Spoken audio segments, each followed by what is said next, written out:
Bonjour à tous. Avant de commencer, voici un message auquel j'aimerais que vous prêtiez une attention particulière. Dans la vie, quand les autres regressent, démissionnent ou s'arrêtent en plein chemin, vous devez fermement avoir la foi et déclarer que quelles que soient les difficultés, Dieu vous tiendra par la main, vous réconfortera, vous exhortera et vous guidera vers la victoire et la belle fin qu'il a écrit pour vous dans le livre de vie. Et pendant que vous déclarez cela dans votre cœur, votre esprit et à haute voix, croyez que cela est accompli, parce que votre Seigneur Jésus est capable de tout. C'est pourquoi, vous qui avez reçu Jésus comme votre Seigneur et Sauveur personnel, et en qui demeure le Père, le Saint-Esprit, prenez courage et sachez que tant que le Père, le Fils et le Saint-Esprit demeurent en vous, vous êtes un vainqueur.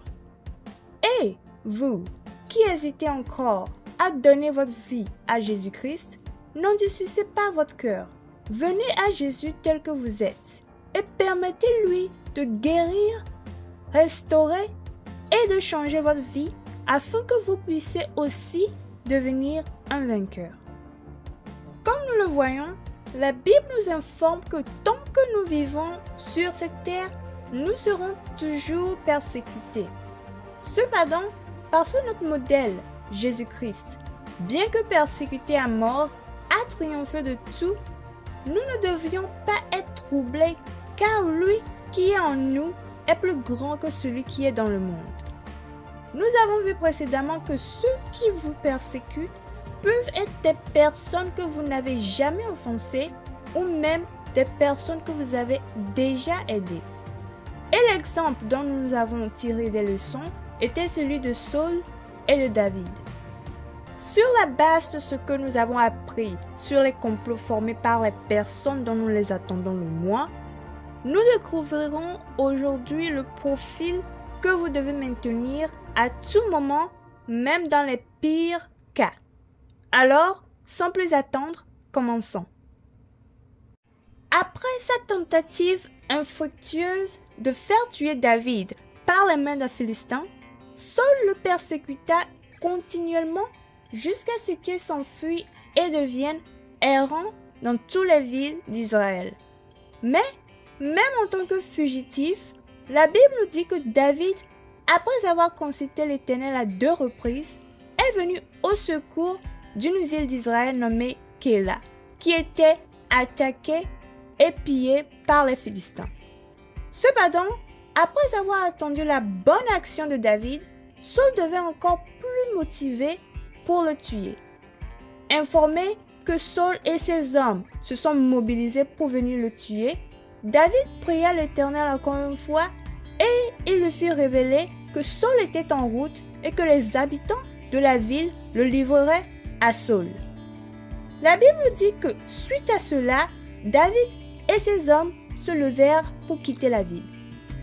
Frères et sœurs, si vous étiez dans la même situation que David, vous auriez pu vous mettre en colère contre Dieu pour le traitement injuste que vous recevez, ou bien vous mettre en colère contre les gens qui vous sont ingrats, ou encore décider de cesser d'être une personne de bonté. Cependant, ce ne serait pas là le profil d'un enfant de Dieu. Dans le livre de Galates, le chapitre 6, du 9e au 10e verset, il est écrit « Ne nous lassons pas de faire le bien, car nous moissonnerons au temps convenable si nous ne nous relâchons pas. Ainsi donc, pendant que nous en avons l'occasion, pratiquons le bien envers tous, et surtout envers les frères en la foi. » Amen. Cela signifie que tout comme David, même lorsque vous êtes persécuté, ne cessez jamais de faire du bien aux gens. Qu'il s'agisse de ceux qui vous souhaitent du mal, ou même d'autres chrétiens qui complotent contre vous, tant que vous en avez l'occasion, soyez bienveillants, gentils et serviables.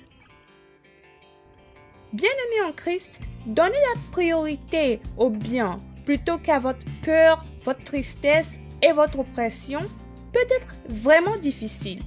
Mais tout comme David, priez toujours le Seigneur de vous guider, de vous réconforter et de vous soutenir à tout moment, afin que vous ne vous relâchiez pas, mais que vous finissiez par récolter des bénédictions.